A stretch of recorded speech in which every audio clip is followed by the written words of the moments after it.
కార్మిక శాఖ మంత్రిగా వాసంశెట్టి సుభాష్ బాధ్యతలు స్వీకరించారు. బాధ్యతలు తీసుకున్న మంత్రి సుభాష్ కు పలువురు అధికారులు శుభాకాంక్షలు తెలిపారు. కార్మికుల సంక్షేమాన్ని గత ప్రభుత్వం పట్టించుకోలేదని మండిపడ్డారు. భవన నిర్మాణ కార్మికులు అనేక కష్టాలు పడ్డారన్నారు. కార్మికుల హక్కులను పరిరక్షిస్తానని మంత్రి వాసంశెట్టి సుభాష్ తెలిపారు.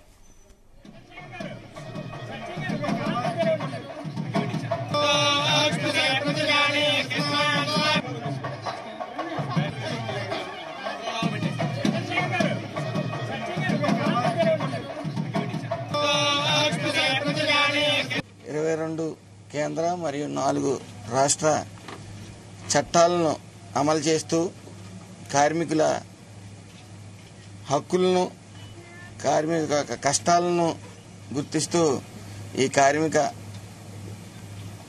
చట్టం ఇప్పుడు సక్రమంగా నిర్వహిస్తూ ముందుకు సాగింది చంద్రన్న ప్రభుత్వం.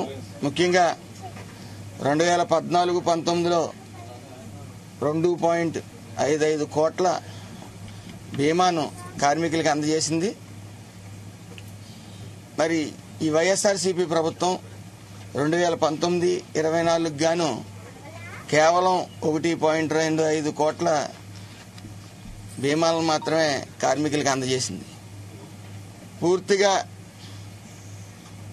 ఏదైతే బిల్డింగ్ అండ్ అదర్ కన్స్ట్రక్షన్స్ నిమిత్తం చెస్ ద్వారా 1% చెస్ ద్వారా వచ్చే అమౌంట్ని 3,000 కోట్లని ఈ వైఎస్ఆర్సీపీ ప్రభుత్వం దారి మళ్లించడం జరిగింది. ఈ కార్మికుల కష్టాలని గుర్తించి వాళ్ళ హక్కులను కాపాడటంలో అందులో భాగంగా ఈరోజు కార్మిక మంత్రిగా నన్ను నియమించిన నారా చంద్రబాబు నాయుడు గారికి, లోకేష్ గారికి నా హృదయపూర్వక ధన్యవాదాలు.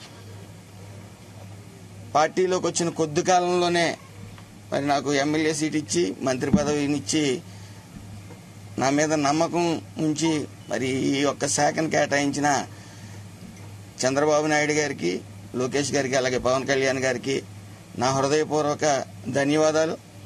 నాపై వచ్చిన నమ్మకాన్ని నేను